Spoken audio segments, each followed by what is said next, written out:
Hello, welcome my Facebook family. This is your girl Kimberly coming to you on behalf of Emerging from the Deep. This is the day that the Lord has made. I'm rejoicing in it and being glad. I'm rejoicing because it's a day, it's an opportunity, it's a new page that was not promised to me, but I am glad about today. Even though it may not be the best of days, yet it's still a day in which I was not guaranteed. It was a day in which I wasn't promised, but yet I'm here.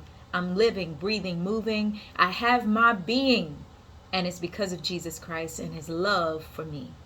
Today, amen, it's been a tough few weeks, but nevertheless, I believe the scriptures say, yea, though I walk through the valley of the shadow of death, I will fear no evil.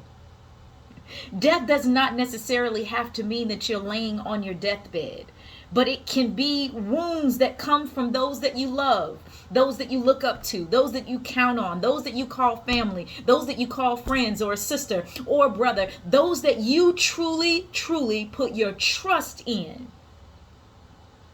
Yea, though I walk through the valley of the shadow of death. Yea, though I walk through the valley of the shadow of death, though they persecute me, I will still trust in the Lord. I wanted to come today just to speak to those of you who feel like you're walking through the valley of the shadow of death, who feel like the persecutions are coming from those that you at one time loved or looked up to or even called on and talked to, and maybe they were the ones that spoke life into your life or told you that I see something in you, or they told you that Jesus has called you, but in the same breath, they were able to curse you. They came and they brought persecution against you, falsely accusing you and speaking all kinds of sorts of evil against you. There's no greater hurt, there's no greater pain than the kind of pain you receive from someone you once loved. Maybe you still do love them. But when the pain and that wound, that jab, that sword, that stab comes, it catches you off guard, because even David said, had I known it come from my own familiar friends, had I known my enemy would come from within my household, he too said he wouldn't have been prepared, because he was looking for the ones he knew was his enemy. He was watching out for them.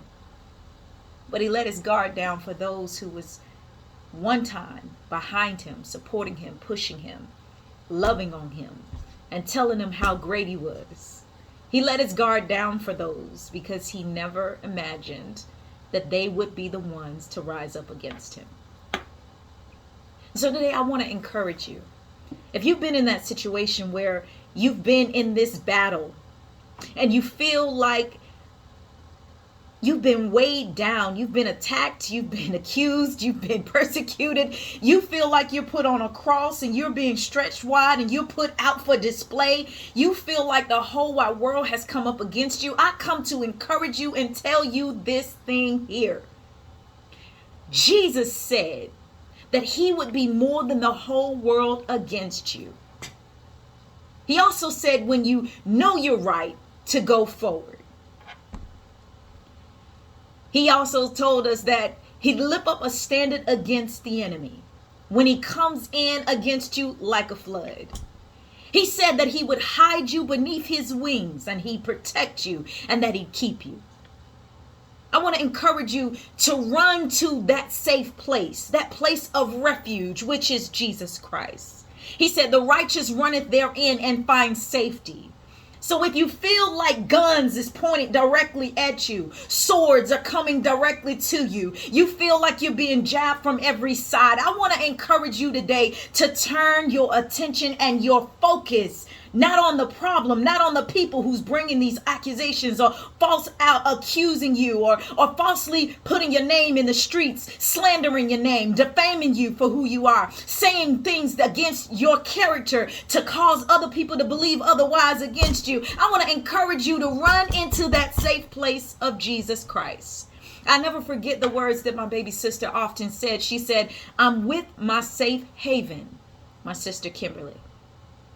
I'm here to tell you that no individual person can particularly be your safe haven, because the same people that you think is your safe haven can be the very ones to bring the accusations, and the worst hurt you could ever feel or receive is from those that you love. I thank God for my baby sister feeling and believing and just having that comfort to know that I was trustworthy, that I was like a safe haven for her. But today I want to encourage you to run into the arms of Jesus Christ. Somebody said, how can I do that when he's invisible? I'm here to tell you, when you open up your mouth and you pray and you talk to God and you lay it out on the altar, he'll strengthen you to face your enemies. He'll give you strength like no other.